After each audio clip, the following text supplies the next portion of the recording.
सभी को नमस्कार। मैं विवेक शाही, असिस्टेंट प्रोफेसर मनोविज्ञान विभाग, दिग्विजयनाथ पीजी कॉलेज गोरखपुर, आपका अपने यूट्यूब चैनल में स्वागत करता हूँ। आज हम जिस टॉपिक के बारे में बात करने जा रहे हैं वो है व्यवहार के जैविक आधार, बायोलॉजिकल बेसिस ऑफ बिहेवियर। मनोविज्ञान का एक पर्सपेक्टिव जिसको हम बायोसाइकोलॉजिकल पर्सपेक्टिव कहते हैं, यह पर्सपेक्टिव यह मानता है कि हम ह्यूमन या एनिमल जो भी व्यवहार करता है या जो भी उसके मेंटल प्रोसेसेस हैं, उसके पीछे बायोलॉजिकल बेसिस है, बायोलॉजिकल आधार है उसका। और बेसिकली ये बायोलॉजिकल आधार जो हम ढूंढते हैं वो हम नर्वस सिस्टम में ढूंढते हैं कि नर्वस सिस्टम किस तरह से हमारे बिहेवियर और हमारे मेंटल प्रोसेसेस को डिसाइड करता है, किस तरह से उसको कंट्रोल करता है और किस तरह से उस व्यवहार को, उस मेंटल प्रोसेसेस को उत्पन्न करता है, कंट्रोल करता है, समाप्त भी करता है। इस प्रेजेंटेशन में बेसिकली हम पूरा biological basis of behaviour cover नहीं कर रहे हैं। ये समझ लीजिए कि ये पार्ट 1 है। इसमें हम मुख्य जो बातें करेंगे वो सिर्फ हम एक बार ये देख लेंगे कि नर्वस सिस्टम है क्या और उसके पार्ट्स क्या, कौन कौन से पार्ट्स हैं, जिसको हम डिटेल में आगे के प्रेजेंटेशंस में कवर करेंगे। जो मुख्य रूप से ये प्रेजेंटेशन जिस पर फोकस है वो है न्यूरॉन, स्नायु के बारे में। न्यूरॉन की संरचना क्या है, इसका प्रकार क्या है और इसके कार्य क्या हैं। और हम दूसरा जो पॉइंट है जिस पे हम लोग इस प्रेजेंटेशन में फोकस करेंगे वो क्या है, स्नायु कैसे कम्युनिकेट करते हैं, स्नायु की विद इन कम्युनिकेशन कैसे है, मतलब एक सिंगल न्यूरॉन के अंदर क्या क्या केमिकल प्रोसेसेस, क्या क्या प्रोसेसेस हो रही हैं, क्या इलेक्ट्रिकल प्रोसेसेस हो रही हैं, और बिटवीन प्रोसेसेस क्या हैं, मतलब दो न्यूरॉन्स के बीच कम्युनिकेशन जब हो रहा है तो उसके बीच क्या प्रक्रिया है, और इसमें न्यूरोट्रांसमीटर्स का क्या योगदान है, इसके बारे में हम बात करेंगे इस प्रेजेंटेशन में। तो आइए सबसे पहले हम लोग समझते हैं तंत्रिका तंत्र और उसके क्या क्या भाग हैं नर्वस सिस्टम के। तो जो नर्वस सिस्टम है वो हमारा तंत्रिका तंत्र है, मुख्यतः दो भागों में बटा है। एक को हम कहते हैं केंद्रीय तंत्रिका तंत्र, दूसरे को कहते हैं परिधीय तंत्रिका तंत्र। केंद्रीय तंत्रिका तंत्र सेंट्रल नर्वस सिस्टम और परिधीय तंत्रिका तंत्र peripheral nervous system. Central nervous system के दो मुख्य पार्ट्स जो हैं, एक है मस्तिष्क, ब्रेन, और दूसरा है मेरुरज्जु यानी spinal cord. Peripheral nervous system के दो पार्ट्स हैं, कायिक तंत्रिका तंत्र सोमैटिक नर्वस सिस्टम और स्वायत्त तंत्रिका तंत्र ऑटोनोमिक या ऑटोनोमस नर्वस सिस्टम। उसके बाद स्वायत्त तंत्रिका तंत्र के दो पार्ट हैं, सिंपैथेटिक नर्वस सिस्टम अनुकंपी तंत्रिका तंत्र और पैरासिम्पैथेटिक नर्वस सिस्टम परानुकंपी तंत्रिका तंत्र।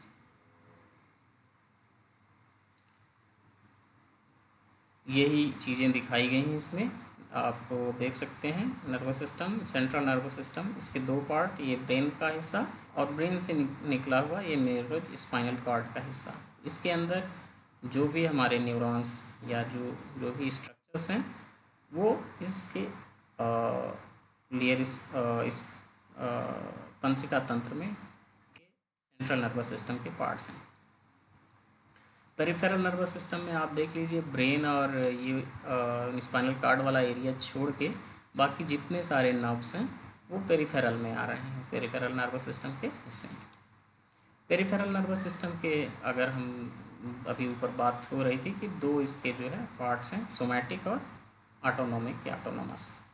सोमैटिक जो नर्वस सिस्टम है वॉलंटरी, जो ऐच्छिक गतिविधियां हैं, हमारी जो ऐच्छिक गतियां हैं या ऐच्छिक जिसको हम कर रहे हैं, जो हमारी इच्छा के से हो रही हैं चीज़ें, उन पर इसका कंट्रोल है। बेसिकली ये जो सूचनाएं स्किन से, त्वचा से और स्केलेटल मसल से सूचनाएं ले आता है या पहुंचाता है। ऑटोनॉमिक नर्वस सिस्टम में जो भी जो ऑटोनॉमिक नर्वस सिस्टम जिसको कंट्रोल कर रहा है वो ज़्यादातर गतिविधियाँ इनवॉलंटरी हैं, अनैच्छिक हैं। मतलब जो हमारे इंटरनल ऑर्गन्स, जो आंतरिक हमारे अंग हैं, उनकी क्रियाविधि नियंत्रित है ऑटोनॉमिक नर्वस सिस्टम से। ऑटोनॉमिक नर्वस सिस्टम का फिर दो पार्ट है, सिंपैथेटिक नर्वस सिस्टम और parasympathetic nervous system. Sympathetic nervous system जो है ये जब स्ट्रेस की सिचुएशन होती है, जब कोई ऐसी सिचुएशन होती है जहां हम ज़्यादा तनाव में होते हैं, जैसे बहुत ज़्यादा डर गए हों या बहुत ज़्यादा क्रोधित हों, इस समय ये इंटरनल ऑर्गन्स को कंट्रोल करता है sympathetic nervous system. Parasympathetic nervous system ये इंटरनल ऑर्गन्स को तब कंट्रोल करता है जब बॉडी रेस्ट पे होती है। इसी का यहाँ पे डिस्क्रिप्शन दिया गया है। तो अगर हम तंत्रिका तंत्र को डिस्क्राइब करें, अगर परिभाषित करें, तो ये विशेष कोशिकाओं, बेसिकली न्यूरॉन्स जो स्नायु है, इससे बना विस्तृत संचार तंत्र जो शरीर से सूचनाओं का आदान प्रदान करता है। केंद्रीय तंत्रिका तंत्र में मेनली ब्रेन और स्पाइनल कार्ड, मस्तिष्क में रज्जु आते हैं। मस्तिष्क विभिन्न सूचनाओं का भंडारण एवं व्याख्या करता है, पता है, तथा मांसपेशियों, ग्रंथियों एवं अंगों को आदेशित देता है, ऑर्डर देता है। मेरुरज्जु या मस्तिष्क एवं परिधीय तंत्रिका तंत्र के मध्य पुल का काम करता है। मतलब इसका कार्य यह भी है कि ब्रेन और बाकी के बीच मीडिएटर्स का काम करता है, पेरिफेरल नर्वस सिस्टम और ब्रेन के मध्य। दूसरा, रिफ्लेक्स एक्शंस के लिए ये उत्तरदायी होता है ज़्यादातर। परिधीय तंत्रिका तंत्र केंद्रीय तंत्रिका तंत्र से सूचनाओं का आदान प्रदान मेनली ये करता है। इसके दो भाग हैं, एक है सोमैटिक और दूसरा है ऑटोनॉमिक। सोमैटिक जो है वो संवेदी सूचनाओं को ढूंढता है तथा जो कंकाल तंत्र से जुड़ी मांसपेशियां हैं इनको कंट्रोल करता है। स्वायत्त तंत्रिका तंत्र आंतरिक अंगों, रक्त धमनियों, ग्रंथियों, पुतलियों के फैलाव, रक्त संचार एवं पाचन क्रिया का स्वायत्त रूप से नियंत्रण करता है। अनैच्छिक क्रियाएं हैं सबके सब। इसके दो भाग हैं, अनुकंपित तथा परानुकंपित, सिंपैथेटिक और पैरासिम्पैथेटिक। अनुकंपित तंत्रिका तंत्र तनाव की परिस्थिति में शरीर को प्रतिक्रिया करने एवं शरीर में ऊर्जा के स्तर को बढ़ाने के लिए कार्य करता है। एनर्जी लेवल हमें स्ट्रेस की सिचुएशन में ज़्यादा चाहिए होती है, तो ये वही बढ़ाता है। परानुकंपित तंत्रिका तंत्र सामान्य परिस्थिति में शरीर के कार्यकलापों को जारी रखता है और बेसिक कार्य है कि ये शारीरिक ऊर्जा का संरक्षण करता है, उसको मेंटेन करता है, जो भी एनर्जी हमारे बॉडी में। ये हम मुख्य जो हमारा इस प्रेजेंटेशन का उद्देश्य है, इसके बारे में विशेष रूप से जानना है, उसकी बातचीत करते हैं। वो है स्नायु या न्यूरॉन। तो न्यूरॉन है क्या? न्यूरॉन तंत्रिका तंत्र की मूलभूत कार्यकारी इकाई है। ये एक ऐसा सेल है, एक स्पेसिफिक सेल है, विशेष कोशिका है, जो जिसका काम है इंफॉर्मेशन का ट्रांसफ़र करना, मांसपेशी, ग्रंथि तथा मस्तिष्क के मध्य सूचनाओं का ट्रांसफ़र करना। ज़्यादातर स्नायु कोशिकाओं में 4 पार्ट्स होते हैं: कोश शरीर, सेल बॉडी, एक्सॉन, अक्षतंत्र और डेंड्राइट्स, वृक्ष तंत्र, और एक्सॉन के लास्ट में टर्मिनल ब्रांचेस, जिसको हम कहते हैं एक्सॉन। इस फिगर में आप देख सकते हैं, ये सबसे मुख्य हिस्सा जो बीच का है, एक सेल बॉडी का हिस्सा है। ये एक इसका मुख्य कार्य है इस स्नायु को जीवित रखना, सेल के लाइफ को सपोर्ट करता है सेंटर। इसमें बहुत सारे इसके बहुत सारे एलिमेंट्स हैं, जिसे आगे हम अभी आगे चर्चा करेंगे आगे के स्लाइड्स में। और ये जो वृक्षनुमा संरचना आपको दिख रही है, जो शाखाएं निकली हैं वृक्ष के जैसे, ये सारी जो हैं ये डेंड्राइट्स हैं। इनका काम बेसिकली होता है सूचनाओं को, दूसरे जो न्यूरॉन हैं उससे सूचनाओं को ग्रहण करना। ये सूचनाओं को ग्रहण करती हैं और सूचनाओं को ग्रहण करके ये इधर भेजती हैं। ये जो हिस्सा है बड़ा सा, इसको हम लोग एक्सॉन कहते हैं। इसका मुख्य काम है कि जो भी सूचनाएं आ रही हैं डेंड्राइट्स, उसको ले जाके टर्मिनल बटन्स तक पहुंचाना। ये टर्मिनल बटन्स हैं जो लास्ट में बने हुए हैं, टर्मिनल ब्रांचेस, ये टर्मिनल ब्रांचेज हैं। और ये लास्ट में जो छोटी सी आकार, गोल सा आकार बना हुआ है, ये है टर्मिनल ब्रांचेस। कुछ अन्य चीज़ें हैं जो ये एक्सॉन जो है, एक्सॉन एक माइलिन शीथ से कवर होता है।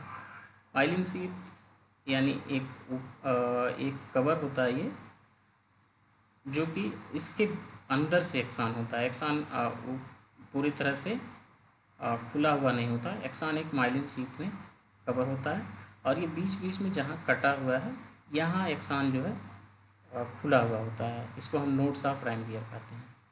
आगे इसकी पूरी बातचीत होगी प्रेजेंटेशन में, कहीं फिगर में दिख जाएगा।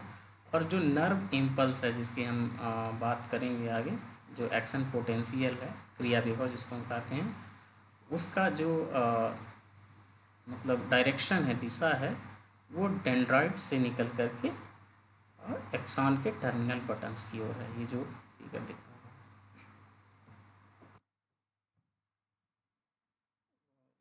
पर, न्यूरॉन के हम कुछ प्रमुख भाग हैं। हम संध्या स्थल के बारे में थोड़ा देख लें क्या है।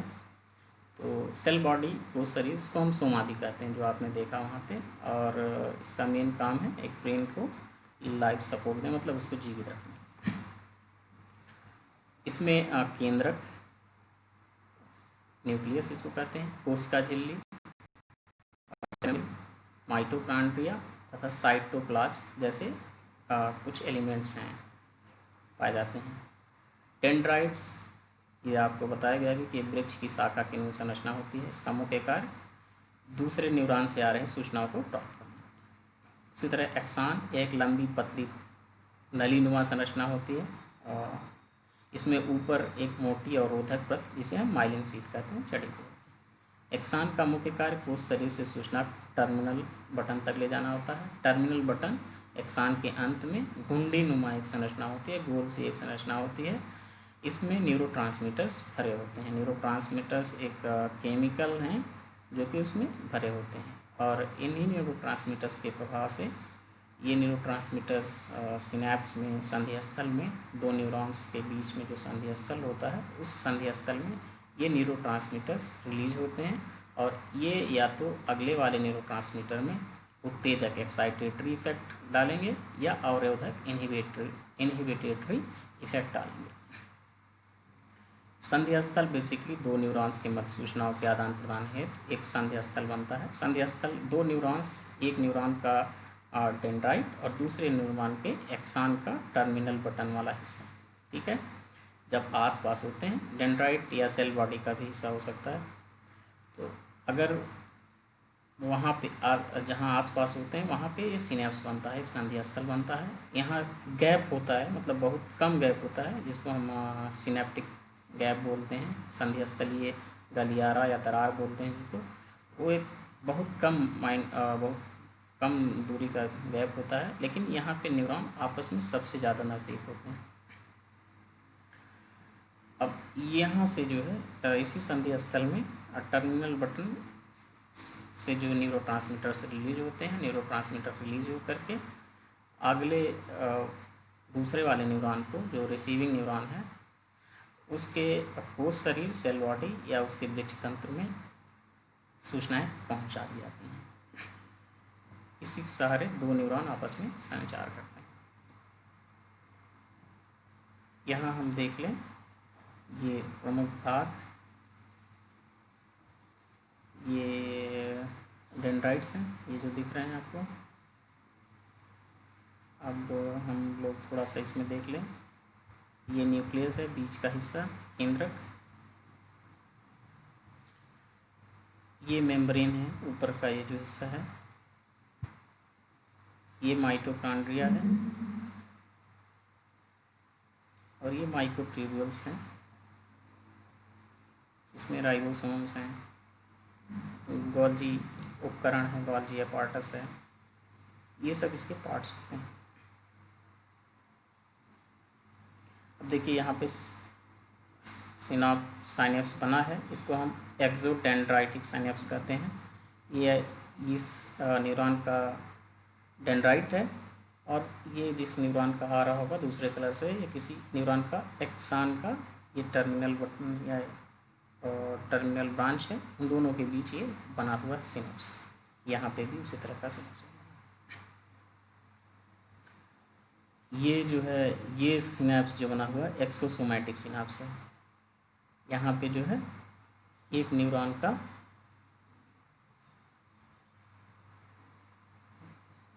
एक्सॉन आया हुआ है और दूसरे न्यूरॉन का ये सेल बॉडी का हिस्सा है, कोष शरीर का हिस्सा है, इसको हम एक्सोसोमैटिक साइनेप्स कहते हैं।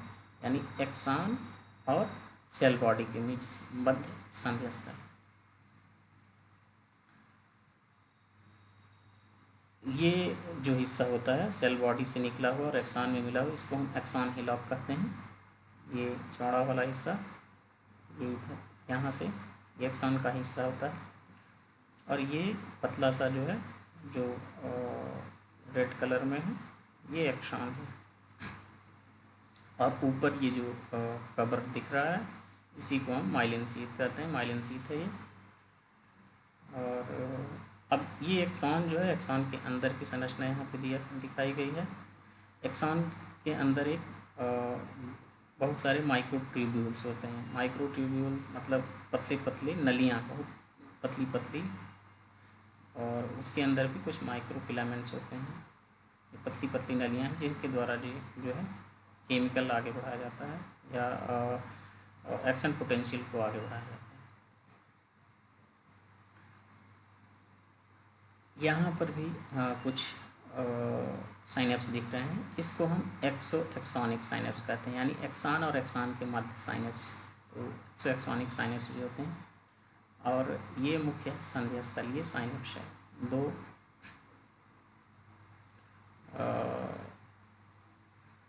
दो न्यूरॉन्स के बीच जहाँ संधि स्थल बन रहा है, और ये जो एरिया है ये एरिया है टर्मिनल बटन का। ये एक सिंगल टर्मिनल बटन दिखाया गया है। इसके अंदर जो है कुछ वेसल्स होते हैं, इनको हम सिनेप्टिक वेसल्स कहते हैं। इन सिनेप्टिक वेसल्स में न्यूरोट्रांसमीटर्स, ये जो अंदर ग्रीन कलर के दिख रहे हैं ये न्यूरोट्रांसमीटर्स हैं। ये न्यूरोट्रांसमीटर्स यहाँ देखिए, ये न्यूरोट्रांसमीटर निकला हुआ न्यूरोट्रांसमीटर है, ये न्यूरोट्रांसमीटर है।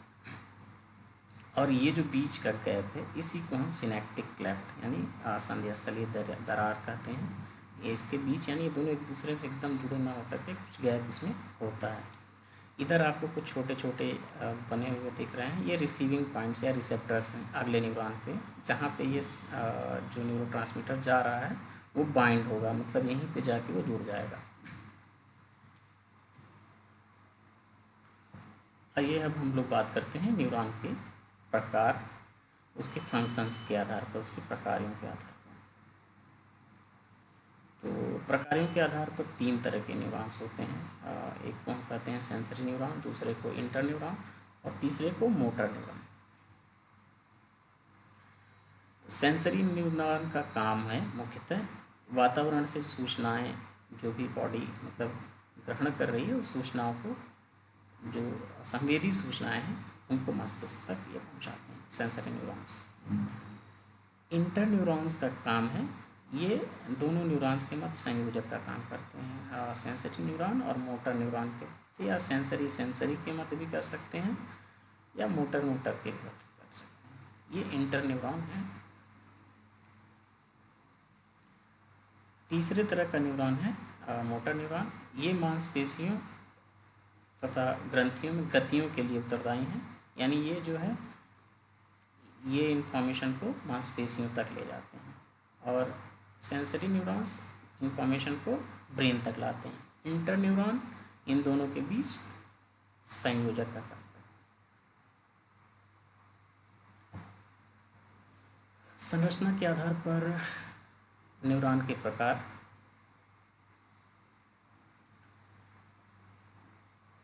संरचना के आधार पर हम देखें तो न्यूरॉन तीन प्रकार का होता है। एक द्विध्रुवीय, बाइपोलर, बहुध्रुवीय, मल्टीपोलर। तो ये है यूनिपोलर न्यूरॉन, यहाँ वाला ये यूनिपोलर न्यूरॉन है।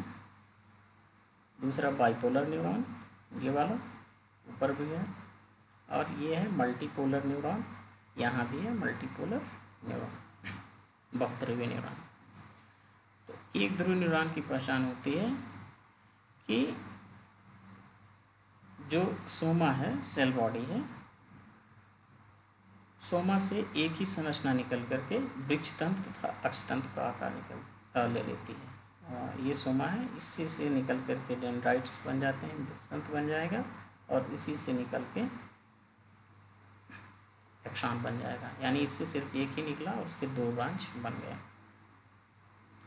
दूसरा जो बाइपोलर न्यूरॉन है, बाइपोलर न्यूरॉन के सेल बॉडी से एक अक्षतंत्र और एक वृक्षतंत्र निकलता है। एक अक्षतंत्र, एक एक्सॉन निकलेगा और एक वृक्षतंत्र निकलेगा,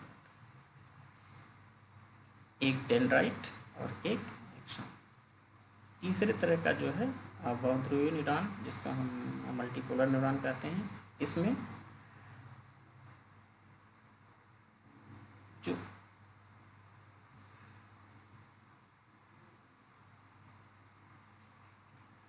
जो एक्सॉन होता है, सेल बॉडी से एक्सॉन तो एक ही होता है, एक ही एक्सॉन निकलता है, लेकिन डेंड्राइट्स कई सारे निकलते हैं, कई सारे डेंड्राइट्स निकलते हैं, तो इसको हम मल्टीपोलर न्यूरॉन कहते हैं। अब आइए हम बात करते हैं कि न्यूरॉन संचार कैसे करते हैं, कैसे ये कम्युनिकेट करते हैं। तो सबसे पहले हम इसको तो ऊपर के तौर पे बात कर लें कि क्या होता है, फिर हम उसके जो है केमिकल क्या कैसी कौन सी चीज़ें होती हैं, थोड़ा डिटेल में हम उसके बाद में बात करेंगे। सबसे पहले हम बात कर लें कि होता कैसे है। जब न्यूरॉन किसी संवेदी ग्राहक अंग से अथवा निकटवर्ती न्यूरॉन से कोई संकेत कोई सूचना प्राप्त करता है, तो इसमें एक क्षणिक वैद्युत आवेश की उत्पत्ति होती है, इलेक्ट्रिकल इम्पल्स की उत्पत्ति होती है। जब यह आवेश एक न्यूनतम तीव्रता की दहली यानी मिनिमम जो उसकी इंटेंसिटी है, उसकी सीमा को पार कर जाता है, तब हम इसको एक्शन पोटेंशियल कहते हैं, क्रिया विभव कहते हैं। और यह क्रिया विभव वृक्ष तंत्र से अक्षतंत्र की ओर प्रवाहित होता है। ये बात आप लोगों को पहले बताई जा चुकी है। किसी भी संकेत के प्रति या तो न्यूरॉन की प्रतिक्रिया, जिसको हम ऑल आर नन प्रतिक्रिया और रिस्पांस कहते हैं, ऑल आर नन रिस्पांस, यानी किसी संकेत की वजह से या तो न्यूरॉन में प्रतिक्रिया होगी अथवा नहीं होगी। यानी अगर संकेत में इतनी स्ट्रेंथ है कि वो एक जो सीमा है न्यूनतम, जिसको हम न्यूनतम दहली कह रहे हैं, उस दहली को पार कर ले जा रहा है, तब तो एक्शन पोटेंशियल होगा, अदरवाइज नहीं होगा। इसका मतलब ये नहीं है कि अगर एक बहुत ज़्यादा तीक्ष्ण उद्दीपक हो तो कई सारे एक न्यूरॉन को बहुत तीक्ष्णता से उद्दीपित कर देगा, यानी एक ही न्यूरॉन को बहुत इंटेंसली जो है स्टिमुलेट करेगा। बल्कि वो करता क्या है, अगर कोई तीक्ष्ण उद्दीपक है यानी बहुत स्ट्रेंथ वाला उद्दीपक है, बहुत ज़्यादा तीव्र है, तो कई सारे न्यूरॉन को एक साथ स्टिमुलेट करेगा, उद्दीपित करेगा। फिर जब ये उद्दीप्त हो जाता है तो एक प्रक्रिया है जिसके द्वारा ये टर्मिनल बटन तक पहुंचता है, डेंड्राइट से लेकर के जो है टर्मिनल बटन तक पहुंचेगा, और फिर ये एक रासायनिक संदेशवाहक केमिकल मैसेंजर, जो कि न्यूरोट्रांसमीटर्स हम कहते हैं, किस स्राव को वहाँ पे उत्तेजित कर देता है सिनैप्स पर। न्यूरोट्रांसमीटर्स के जो ये अणु हैं वो सिनेप्टिक क्लेफ्ट में संधिस्थली दरार में आते हैं और उसको पार करके दूसरे न्यूरॉन के या तो सोमा पे या एक्सॉन पे या फिर डेंड्राइट पे कुछ बाइंडिंग साइट होते हैं, ग्रहण स्थल होते हैं, जो अभी आपको दिखाया गया, वहाँ जाके जुड़ जाए। इस प्रकार ये अणु दूसरे न्यूरॉन में पहुंचकर या तो एक्साइटेटरी इफेक्ट उत्तेजक प्रभाव उत्पन्न करेंगे या इनहिबिटरी इफेक्ट अवरोधक प्रभाव उत्पन्न करेंगे। एक्साइटेटरी का प्रभाव का मतलब ये है कि दूसरे न्यूरॉन में भी क्रिया विभव एक्शन पोटेंशियल उद्दीप्त होगा, और अवरोधक प्रभाव का मतलब यह है कि एक्शन पोटेंशियल दूसरे न्यूरॉन में रोकना है, यानी नहीं होना। अब हम इसको समझते हैं कि एक्चुअली होता क्या है। विश्राम विभव तथा क्रिया विभव ये दो चीज़ें हैं, रेस्टिंग पोटेंशियल और एक्शन पोटेंशियल। तो जब न्यूरॉन आराम की अवस्था, जब मतलब जब तक उसमें कोई गतिविधि नहीं हो रही है, इसको हम रेस्टिंग पोटेंशियल कहते हैं। जब न्यूरॉन विश्राम की अवस्था में होता है तो न्यूरॉन के बाहर, सेल के बाहर जो इलेक्ट्रिकल चार्ज होता है वो पॉजिटिव होता है, धनात्मक आवेश होता है, और न्यूरॉन के भीतर ऋणात्मक आवेश होता है। इसे हम पोलराइजेशन या ध्रुवीकरण कहते हैं। मतलब एक तरफ पॉजिटिव है और दूसरी तरफ निगेटिव है, इसको हम पोलराइजेशन कहते हैं, ध्रुवीकरण कहते हैं। एक्शन पोटेंशियल में क्या होता है, जब क्रिया विभव के समय न्यूरॉन के बाहर से, न्यूरॉन के बाहर से सोडियम आयन, जो सोडियम आयन है न्यूरॉन के, ये पॉजिटिव होते हैं। पॉजिटिव सोडियम आयन धनात्मक न्यूरॉन के भीतर प्रवेश करने लगते हैं, उसके अंदर आने लगते हैं। तो न्यूरॉन के भीतर का जो ऋणात्मक आवेश है क्या हो जाता है, धीरे धीरे बढ़ने लगता है, पॉजिटिव होने लगता है, धनात्मक हो जाता है। और जब ये धनात्मक होने लगता है तो बाहर और भीतर दोनों का धनात्मक हो रहा है, तो अब हम इस अध्रुवीकरण या डीपोलराइजेशन कहते हैं। क्रिया विभव उत्पन्न हो जाने के बाद न्यूरॉन फिर से रेस्टिंग पोटेंशियल यानी विश्राम विभव की स्थिति में वापस आ जाते हैं। लेकिन इससे आने से पहले कुछ ऐसे पीरियड जो है कुछ टाइम के होते हैं जिसको हम रिफ्रैक्टरी पीरियड कहते हैं, क्षणिक दुर्दम्य अवधि भी कहते हैं, जिसमें दोबारा एक न्यूरॉन को आप एक्साइट नहीं कर सकते। अब आप ये देख लें, यहाँ कोई स्टिमुलस आया, ये आपके रेस्टिंग पोटेंशियल है -70 डिग्री, यानी न्यूरॉन के अंदर जो इस समय आवेश है वो माइनस में है 70।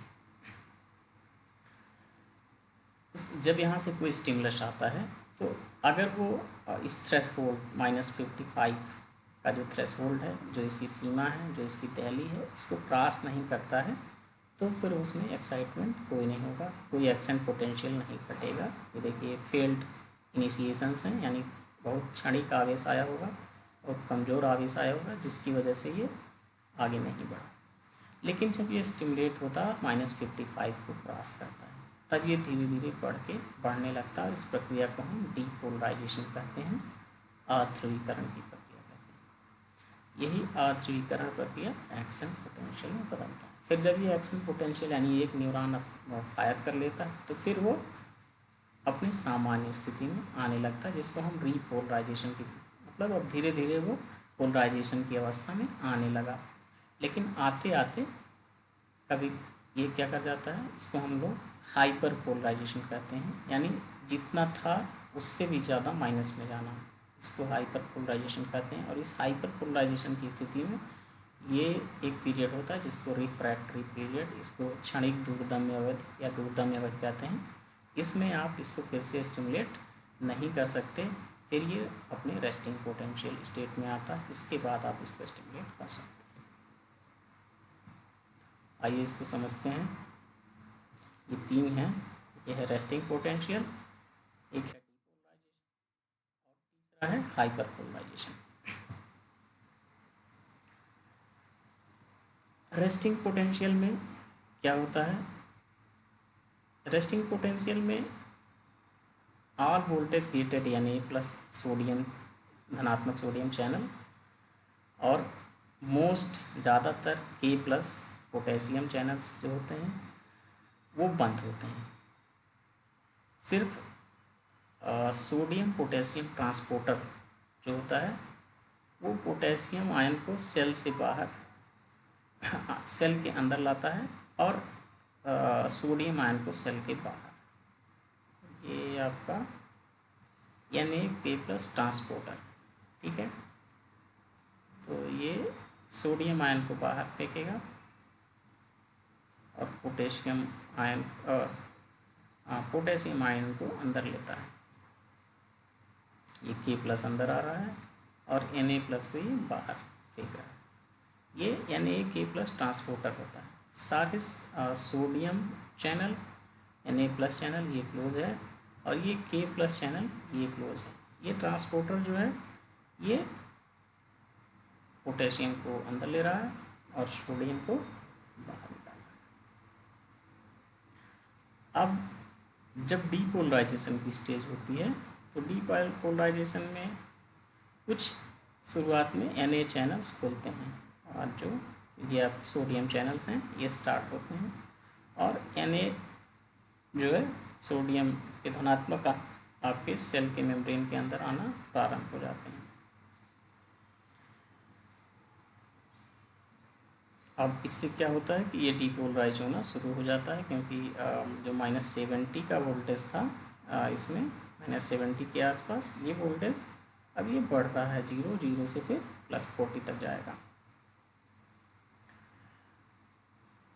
उसके बाद धीरे धीरे जब ये थ्रेशोल्ड को पार कर जाते हैं यानी -55 तब सारी चैनल्स सोडियम चैनल्स ओपन हो जाते हैं और Na+ जो है सोडियम जो है तेज़ी से सेल के मेम्ब्रेन में सेल के भीतर आता है। फिर क्या होता है हाइपर पोलराइजेशन की स्टेज में जब हमारा यहाँ पर देखिए +40 के आसपास मिलीवोल्ट के आसपास ये वोल्टेज जब पहुँचता है यानी जब ये पूरी तरह से डीपोलराइजेशन की स्टेज हो चुकी है तब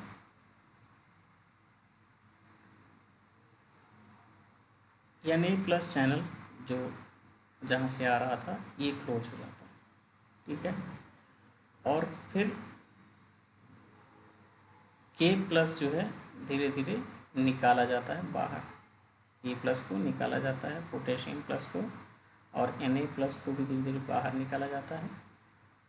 उसके बाद एक ऐसा समय आता है कि ये हाइपर पोलराइज्ड हो जाता है। जो ये आपका ट्रांसपोर्टर है वो यहाँ पर कार्य करता है और K+ भी हाइपर पोलराइजेशन की स्थिति में बाहर निकाला जाता है और Na+ को भी ट्रांसपोर्टर के द्वारा बाहर निकाला जाता है। धीरे धीरे स्थिति आ जाती है कि ये यहाँ -70 से भी ज़्यादा निगेटिव बन जाता है वोल्टेज, जिसको हम हाइपर पोलराइजेशन कहते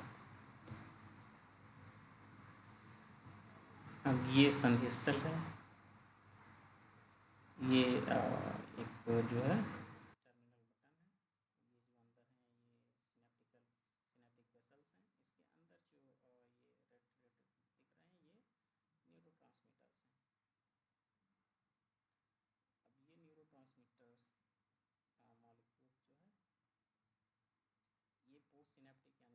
न्यूरॉन का मेम्ब्रेन है। जैसे कुछ भी हो सकता है, सोमा हो सकता है, एक्सान हो सकता है या डेंड्राइट का मेम्ब्रेन हो सकता है। यहाँ पे कुछ रिसेप्टर साइट्स हैं जहाँ न्यूरोट्रांसमीटर्स अंदर जाएंगे, जहाँ पे इसको अंदर लिया जाएगा। तो संधि स्थल की संरचना ऐसे ही होती है।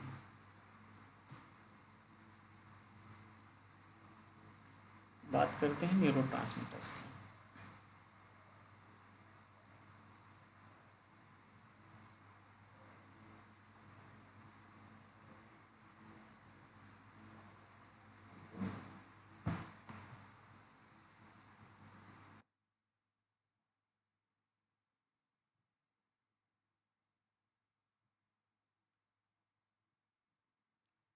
न्यूरोट्रांसमीटर्स एक प्रकार के रासायनिक पदार्थ होते हैं जो एक्सान के अंतिम छोर पर सिनेप्टिक वेसल्स में भरे होते हैं। सब हम लोग बातें कर चुके हैं।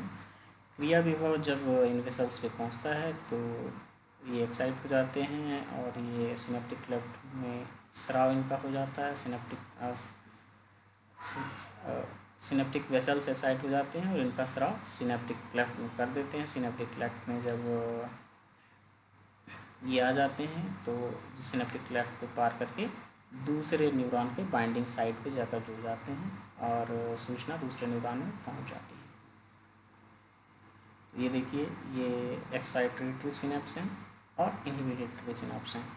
सिनेप्स भी दो तरह के होते हैं, या तो वो उत्तेजक सिनेप्स होंगे या इनहिबिटरी सिनेप्स, यानी पर्टिकुलर न्यूरॉन का इफेक्ट एक्साइटेटरी होता है, किसी दूसरे न्यूरॉन का इनहिबिटरी होता है। तो जिस न्यूरॉन को बाइंड करने की साइट जो साइट होती है, अब अगर कोई पॉजिटिव न्यूरॉन को बाइंड करने की साइट है तो एक्साइटेटरी सिनेप्स है, और निगेटिव जो हैं न्यूरोट्रांसमीटर जिनका इम्पैक्ट निगेटिव है तो वो जो साइट हैं उनको इनहिबिटरी सिनेप्स हम कहेंगे। अब एक्टिवेशन हुआ तो फिर एक्साइटेटरी न्यूरोट्रांसमीटर्स आए, जुड़े, और फिर Na+ अंदर गया और डिपोलराइजेशन की घटना हुई। इनहिबिटरी न्यूरोट्रांसमीटर्स में बेसिकली Cl- चैनल ओपन होता है, Cl- अंदर गया तो Cl- मेम्ब्रेन को और निगेटिव में पहुंचाता है, डिपोलराइजेशन की घटने होने की संभावना क्या हो जाती है, कम हो जाती है वो, और डीपोलराइजेशन होने की संभावना घट जाती है और हाइपर पोलराइजेशन होने की संभावना बढ़ जाती है। जब न्यूरोट्रांसमीटर्स एक्साइटेटरी प्रभाव के समय क्या होता है, ज़्यादातर समय सोडियम+ चैनल खुलता है और Cl- तथा K+ का जो है कंडक्शन कम हो जाता है, आंतरिक वातावरण में परिवर्तन होता है, आवेश धनात्मक होने लगता है और कोशिका झिल्ली में मौजूद उत्तेजक ग्राहक जो एक्साइटेटरी रिसेप्टर्स हैं वो सक्रिय हो जाते हैं तथा अवरोधक ग्राहक जो इनहिबिटरी रिसेप्टर्स हैं वो निष्क्रिय हो जाते हैं। अवरोधक प्रभाव ज़्यादातर Cl- चैनल खुलता है और K+ का कंडक्शन बढ़ जाता है, K+ बाहर निकलने लगता है, कोशिका के आंतरिक वातावरण परिवर्तन होता है, ऋणात्मक आवेश और ज़्यादा होने लगता है और अवरोधक ग्राहक सक्रिय हो जाते हैं, जो एक्साइटेटरी रिसेप्टर्स हैं वो निष्क्रिय होने लगते हैं, कम काम करने लगते हैं। कुछ एक्साइटेटरी न्यूरोट्रांसमीटर्स हैं, कुछ इनहिबिटरी न्यूरोट्रांसमीटर्स हैं। ये एसिटिलकोलाइन और इपेनफ्राइन, डोपामाइन, ग्लूटामेट, सेरोटोनिन, हिस्टामाइन, ये उत्तेजक न्यूरोट्रांसमीटर्स हैं। और गाबा हो गया, ग्लाइसिन हो गया, नाइट्रिक ऑक्साइड हो गया, हिस्टामाइन दोनों में है, हिस्टामाइन एक्साइटेटरी और इनहिबिटरी दोनों है। और ये अवरोधक न्यूरोट्रांसमीटर्स हैं। लेकिन जो ये मतलब डिवीज़न है एक्साइटेटरी और इनहिबिटरी का, ये बहुत ओवर सिंप्लीफिकेशन है फैक्ट का। और इंडिविजुअल न्यूरोट्रांसमीटर्स और जैसे हिस्टामाइन को देख लिया जाए, हिस्टामाइन दोनों तरह का काम कर सकता है, एक्साइटेटरी और इनहिबिटरी का। तो इसी तरह न्यूरोट्रांसमीटर्स की भी प्रक्रिया बहुत कॉम्प्लेक्स है, ये ओवर सिंप्लीफिकेशन है लेकिन समझने के लिए सही। अब न्यूरोट्रांसमीटर्स के प्रभाव का समापन कैसे होता है, कैसे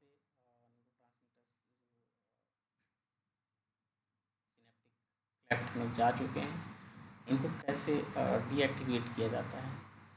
दो प्रक्रिया हैं इसको, एक को हम कहते हैं रीअपटेक की प्रक्रिया, पुनः वापसी की प्रक्रिया। इसमें न्यूरोट्रांसमीटर्स का सिनेप्टिक वेसल्स में वापसी होता है और इसमें कुछ न्यूरोट्रांसमीटर ट्रांसपोर्टर्स होते हैं जो कि प्री सिनेप्टिक मेम्ब्रेन्स में होते हैं, यानी जो पहले वाले न्यूरॉन के मेम्ब्रेन में होते हैं जिससे सूचना जा रही है, ये इस रीअपटेक में सहायक होते हैं। ये ट्रांसपोर्टर्स न्यूरोट्रांसमीटर्स को अंदर पुनः उस वेसल्स में ले जाते हैं। दूसरा है एंजाइमेटिक डीएक्टिवेशन, जिसको हम एंजाइम का रोल इसमें होता है। इसमें एंजाइम क्या करता है कि किसी न्यूरोट्रांसमीटर का जो स्ट्रक्चर है उसकी संरचना को ही बदल देता है, जिससे कि जो उसके रिसेप्टर्स हैं उसको पहचान नहीं पाते हैं। ये जैसे एंजाइम है और माना जाए कि ये पार्टिकुलर जो न्यूरोट्रांसमीटर्स है इस रिसेप्टर साइट के लिए बना है और इसको यह पहचान लेगा और फिर क्या करेगा कि यहाँ तक पहुँचने में मदद करेगा और इसको यहाँ जुड़ जाएगा ये, और इसको ये जोड़ लेगा अपने से। बट जब एंजाइम कार्य करता है तो इस न्यूरोट्रांसमीटर की स्ट्रक्चर को ऐसा वो चेंज कर देगा कि वो यहाँ ये जो बाइंडिंग साइट है उसको पहचान ही नहीं पाएगा और अटैच नहीं हो पाएगा और ये डिस्ट्रॉय कर देगा इस न्यूरोट्रांसमीटर से। कुछ इम्पॉर्टेंट लिंक हैं यहाँ पे दिए हुए जो आप यूज कर सकते हैं। और धन्यवाद ये वीडियो देखने के लिए। आशा है फिर मुलाकात होगी। नमस्कार।